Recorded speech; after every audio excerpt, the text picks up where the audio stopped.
ইমামে আহমদ ইবনে হাম্বল রাহমাতুল্লাহ আলাইহি বলছে, আল গিনা ইউমবিতুন নিফাকা ফিল কলব, গান বাদ্য নৃত্য গায়িকার আসর এটা কলিজার মধ্যে ধীরে ধীরে মুনাফিকি তৈরি করে, মুনাফিকি তৈরি।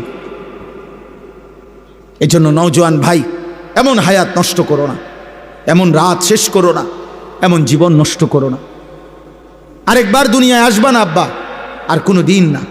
আল্লাহ তাআলা আমাদের প্রত্যেককে এই গান বাদ্য, এই বেহুদা কথার থেকে, অশ্লীল বেহুদা গল্পের কৌতুকের আসর, ফালতু কথার আসর, এখান থেকে বাঁচার তৌফিক দান করে। কোরআনে আছে, আল্লাহ বলছে, আফামিন হাযাল হাদীসি তাজাবুন ওয়া তাদহাকুনা ওয়া লা তাবকুন ওয়া আনতুম সামিদুন।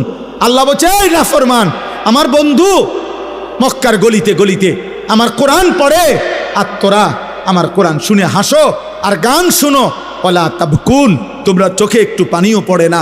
আহা, এমন শক্ত পাষাণ কেমনে হইলা?